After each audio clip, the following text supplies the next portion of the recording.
Welcome to ఉద్వి food and dots. మీరు మా ఛానల్ మొదటిసారి చూస్తున్నట్టయితే వెంటనే సబ్స్క్రైబ్ చేయండి. మా వీడియోస్ మీకు నచ్చినట్టయితే లైక్ చేసి షేర్ చేయండి.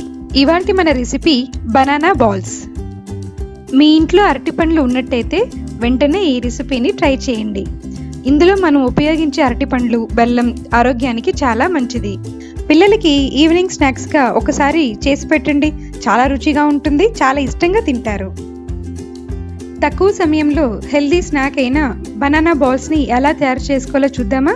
మొదటిగా 3 అరటిపండ్లు తీసుకుని చిన్న చిన్న ముక్కలుగా కట్ చేసుకోవాలి. ఇలా కట్ చేసుకున్న అరటిపండ్ల ముక్కల్ని మిక్సీ జార్లోకి తీసుకోవాలి.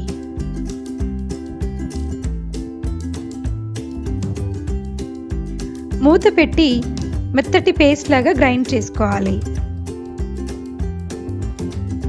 ఒక బౌల్లో ముందుగా మనం మిక్సీ పట్టుకున్న అరటిపండు పేస్ట్ని వేసుకోవాలి.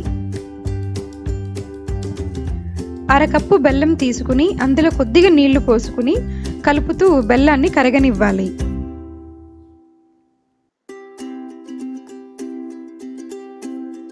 ఇలా కరిగించుకున్న బెల్లంని ఫిల్టర్ సహాయంతో వడగట్టుకోవాలి. ఇలా చేయటం వల్ల బెల్లంలో ఏదైనా రాళ్ళు, చెత్త ఉంటే వాటిని తీసేయవచ్చు. తరువాత యాలకుల పొడి 1/2 టేబుల్ స్పూన్, వంట సోడా 1/2 టేబుల్ స్పూన్ వేసుకుని 1 కప్పు గోధుమ పిండి వేసుకుని ఎటువంటి ఉండలు లేకుండా బాగా కలుపుకోవాలి. గోధుమ పిండిని కొద్దిగా వేసుకుంటూ కలుపుకోవాలి. అరటిపండు తినడానికి ఇష్టపడిన పిల్లలకి ఈ విధంగా బనానా బాల్స్ లాగా చేసి పెట్టండి. మీరు కలుపుకున్న పిండి కన్సిస్టెన్సీ వీడియోలో చూపిస్తున్న విధంగా ఉండాలి. పిండి కన్సిస్టెన్సీ మరీ గట్టిగా వచ్చినట్టయితే కొద్దిగా నీళ్లు పోసుకొని కలుపుకోవాలి.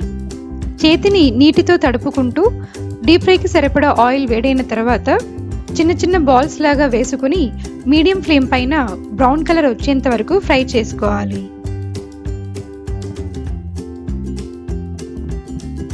ఇక సర్వింగ్ బౌల్ తీసుకొని సర్వ్ చేసుకుంటే ఇవాల్టి మన రెసిపీ ఎంతో సాఫ్ట్ అండ్ టేస్టీ అయిన బనానా బాల్స్ రెడీ అయిపోయినట్టే.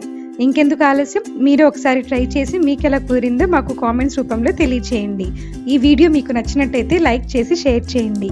తప్పకుండా సబ్స్క్రైబ్ చేయండి. Thank you for watching.